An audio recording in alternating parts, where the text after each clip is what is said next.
Hi, I'm Charlie. I'm 19 years old, and I spent a whole 10 hours alone with a beautiful girl. In a broken elevator. It was enough time to overcome our insecurities and show each other our best side. But everything went wrong. It happened on Christmas Eve. I hopped into the elevator and saw that my riding companion on a trip to the 6th floor was a very pretty girl. I took a deeper breath to better smell the scent of her perfume as the elevator jolted and froze. I was confused, wondering what had happened as she was already trying to report the problem to the elevator service. Strange, no one's answering. I'm Dina, she said, smiling. And I'm Charlie.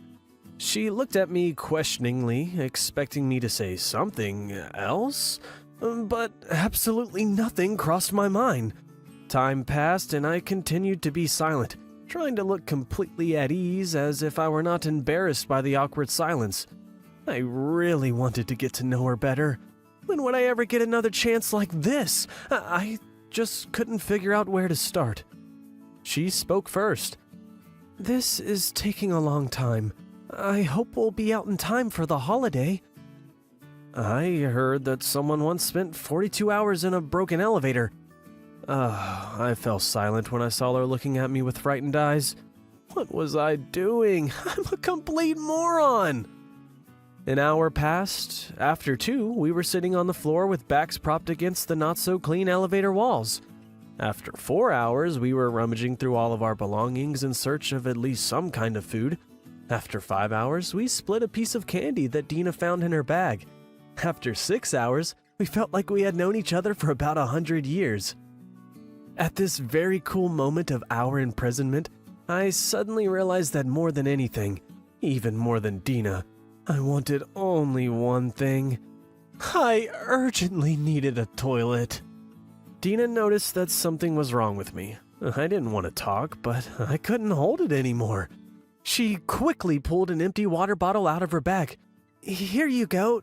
Do it. I shook my head. I couldn't do it in front of her. Yes, come on. There will only be a real problem if I have to go. A bottle's not going to save me. Take it, and I will turn away. I tried, but nothing worked. It seemed like it was already up to my ears, but I could not squeeze a single drop out of me. You will hear. I can't. Dina put on her headphones, but that didn't work either. Then she turned on some loud music on her phone so that I would be distracted. So, standing in the far corner of the elevator with my back to Dina, while a relaxing Sting song was playing, I finally did it!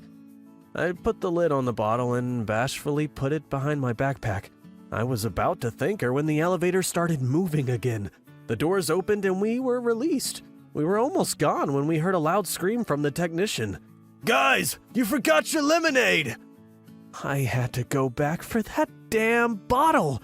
I never got Dina's number. It was somehow a little awkward after that. So that's when we parted ways. Thank you for listening to my story.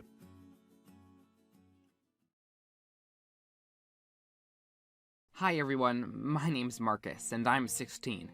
I'm not a fan of romantic comedies, candlelit dinners, and all that love nonsense. I have my dog Harry, and I don't need anybody else. Every morning I walk him in a park, but on the day of July 21st, being irritated by occasional strangers in order to avoid any contact, I turned onto a small path covered with grass and leading down to the lake. But even that place wasn't empty. There was a girl sitting on a very cozy bench in the shade of an old oak. She was dressed in a long-sleeved dress, opaque tights, and closed shoes. Her thin hands were under her dark blue gloves. The whole outfit was not for that weather. Suddenly, she gave me such a simple and open look that a flicker of a smile flashed across my face. The stranger blushed and looked down embarrassed. It was clear that my uninvited appearance was quite unpleasant for her. Trying to maintain my dignity, I've stayed there for 5 more minutes and hurried to leave.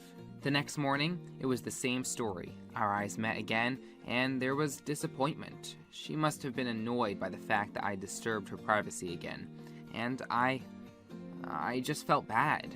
The The only person whom I wanted to see so badly that morning was clearly not interested in my company. I kept coming back to the lake for the whole week. Neither her senseless outfit nor her frowned look and her persevering silence, nothing could overshadow my desire to see her every day. It was the time I dared to speak with her. The opportunity arose by itself.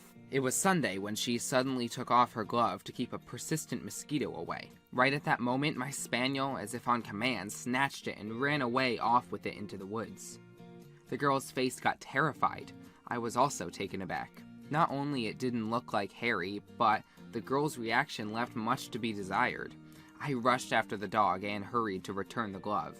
Unexpectedly, in response to that, the girl gave me a sweet and touching smile. 2 dimples showed up in her cheeks. Her face got enlightened as she spoke to me for the first time. "I'm Cass," she said. She was 15. Since that day, my life would never be the same. For the first time ever, I had a girlfriend. She was 15. Her long white hair and sweet face gave me a reason for me to be happy every day. We laughed, talked, and even argued since I was a fan of DC while she was a fan of Marvel. The whole following week was just beautiful, right until the moment when I dared to touch her for the first time. I only touched her naked hand between her sleeve and the unfortunate glove, but she drew back terrified and ran away. She didn't show up for half a month. Every morning I kept going back to the bench near the lake just to find it empty. The hope to see my girlfriend again began to fade, when Cass suddenly appeared. She was sitting at our place, as if nothing happened, as beautiful and thin as before, in her long-sleeved dress and dark blue gloves on her hands. Then she confessed to me that she suffered from a very rare disease, and almost any touch of someone else's skin against hers caused a severe allergic reaction. Not everyone's touch was so dangerous for her. She could, well, endure some handshakes, but, as it turned out, not mine. She showed me her hand. There was a red, scaly, irritated spot in the place where I touched her. Cass wept bitterly and started to apologize of not telling me anything before.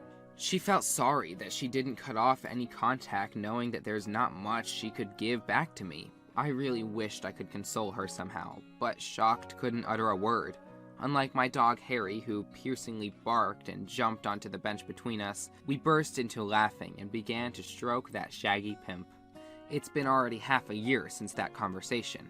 During that time, I haven't even tried to hug or hold to my side the girl who I love. I can't do it, since she's got a severe allergy to me. She feels comfortable with me, and I do too. I understand that while we are young, we'll be together, but I also understand the impossibility of bringing this problem to the adult life. But maybe there's some hope, and the right cure will be found. But before that happens, everything's the same. The lake, the cozy bench under the shade of an old oak, a weird guy with his dog, and a beautiful girl with gloves on her hands.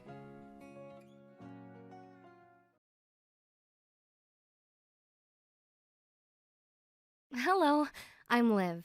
I'm 22 and I always dreamed of skydiving, ever since I was a kid.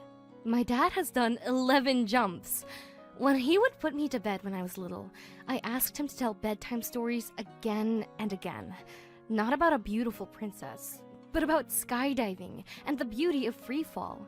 And even though I get scared just thinking about the high slide at the water park, I know for sure that I'll do it. Once, my friends and I were resting near the base of the jumps. The conversation turned to skydiving, and they said that a coward like me would never dare to do it. I gathered my courage and said that I would do it that very day. To my surprise, everyone supported the crazy idea. It wasn't actually possible to jump that day, but they were waiting for us at the base the next morning. The jump was to be from a height of 4,000 meters with an instructor. We had a short instruction session, after which I soon found myself on the plane, ready to fulfill my childhood dream. Come on, guys, the plane has to come back empty. You can do it, I heard. Dad always told me that the worst thing is not the fear of the flight itself, but a step into the abyss. I wouldn't have to do it this time. I knew that an experienced instructor would take care of everything, but with such a strong airflow at incredible speed, I could simply suffocate, and no one would be able to help me. I panicked. I remembered a long-forgotten prayer and began to frantically recite it to myself. Everyone had already jumped when my turn came. I got up at the instructor's command. My legs tightened, and I wanted to say something. I needed a little more time to gather my thoughts. But he immediately jumped without any hesitation or warning. We fell, and continued to fall. The wind whistled in my ears, beat me in the face, blew my hair, and took my breath away. A minute! I knew that freefall would last a minute. How long that is!